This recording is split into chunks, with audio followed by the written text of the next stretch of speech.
রাজস্থানে খুন বাংলার পরিযায়ী শ্রমিক, শোকাহত পরিবারের সমবেদনা জানাতে সিপিআইএম প্রার্থী শেখ খলিল। দোষীদের শাস্তির দাবি। বিজেপি শাসিত রাজস্থানে খুন হলেন বাংলার এক পরিযায়ী শ্রমিক।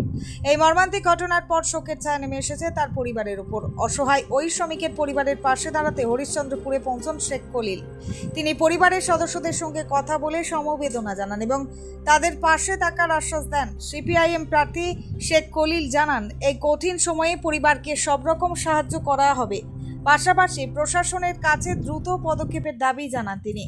দোষীদের কড়া শাস্তির দাবি। ঘটনার তীব্র নিন্দা করে সিপিআইএম প্রার্থী বলেন, দোষীদের দ্রুত গ্রেপ্তার করে কড়া শাস্তি দিতে হবে।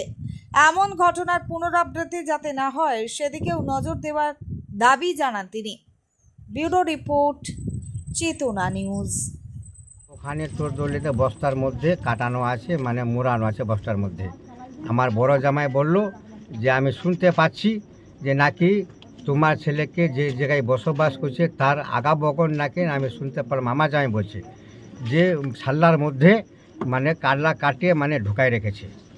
হ্যাঁ, এটা কোন জায়গাতে, কোথায় এটা ঘটনা? এটা জায়গা ওই ফায়াজকির জায়গাটা না রে, রাধিকা ফাটক। তারপরে এটা কি জয়পুর রাজস্থান? হ্যাঁ, জয়পুর রাজস্থান, নির্ভয়া থানা। বলছি কতদিন আগে কাজ করতে গেছিল ওখানে? কাজ ওরা প্রায় 3-4 বছর থেকে করছে, কিন্তু এবার 1-1.5 মহিনা হলো। 1-1.5 মহিনার মধ্যে ছেলেরা এইরকম ঘটনা ঘটাই দিল।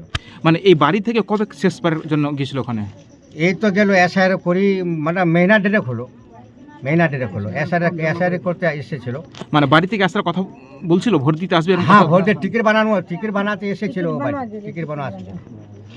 তো বাড়ি থেকে মানে যেখানে থাকতো সেখান থেকে কোন দিন বেরিয়েছিল সে টিকিট তৈরি?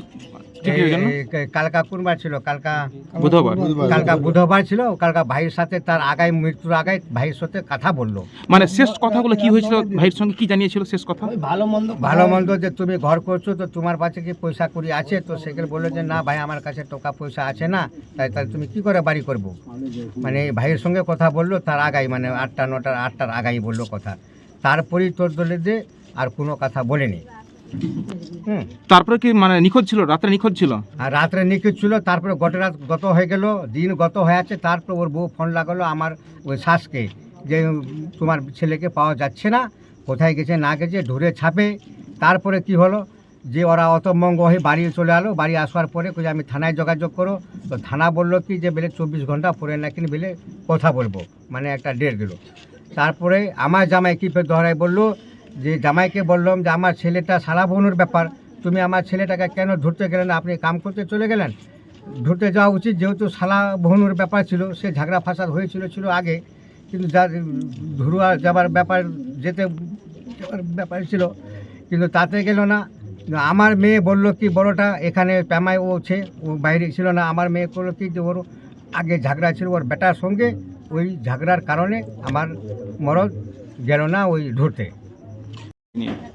খুব দুঃখের বিষয়, পরিতাপের বিষয় যে একটা পরিবার জীবন জীবিকার জন্য অন্য রাজ্যে রাজস্থানে গেল আর সে খুন হয়ে গেল।